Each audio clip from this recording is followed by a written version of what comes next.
मैं जूही चौपाटी समुद्र के किनारे पड़ी स्याह सी चट्टान पर बैठा था।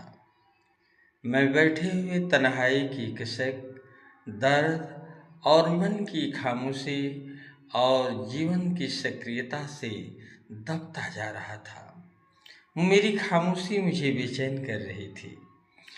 मुंबई के जूही चौपाटी पर मस्ती भरे लोग घूम रहे थे। कोई हमदम फ्रेंड है तो कोई लड़के लड़कियां आपस में फ्रेंड हैं, कोई दोस्त ही दोस्त है। वहाँ पर नमूना की बाजार सस्ती हुई नजर आ रही थी।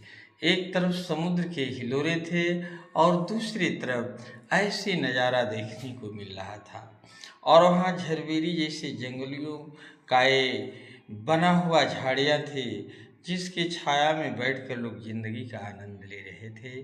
कहीं मस्ती भरी बातें हो रही हैं तो कहीं कंधों पर आलिंगन का एहसास हो रहा है, तो कोई हाथ से हाथ मिलाकर चल रहा है।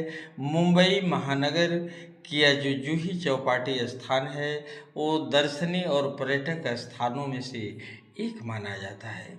मैंने भी अकेले थाने से लोकल पकड़कर फिर दादर से ट्रेन बदलकर और जूहू चौपाटी की तरफ बढ़ा। और मैं अनजान मुसाफिर था, लेकिन पूछते हुए लोकल ट्रेन से मैंने जूही चौपाटी तक पहुंचा। और जब जूही चौपाटी तक पहुंचा तो स्याह भरी चट्टान थी, उसी पर मैं बैठ गया। और चट्टान के नीचे सागर की लहर हिलोरे मारती हुई जैसे जैसे मेरे पैर को सागर की लहर छू रही थी, वैसे वैसे तन मन पुलकित हो रहे थे। मैंने देखा मेरे बगल में एक कोई 22 वर्षीय युवक बैठा है, जो हमदम नए उम्र में टोपी लगाए, रेशमी जुल्फे और स्पोर्ट का जूते पहने हुए टेक सूट में था।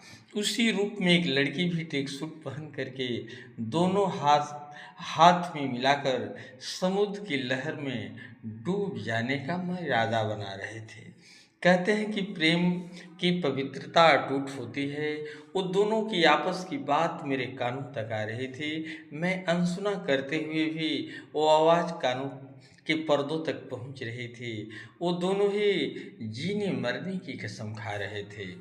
लेकिन कुछ देर तो वहाँ बैठे, फिर वो जूही चौपाटी समुद्र के किनारे किनारे बनी झाड़ियों और पगडंडी जैसे रास्ते के तरफ बढ़ने लगे।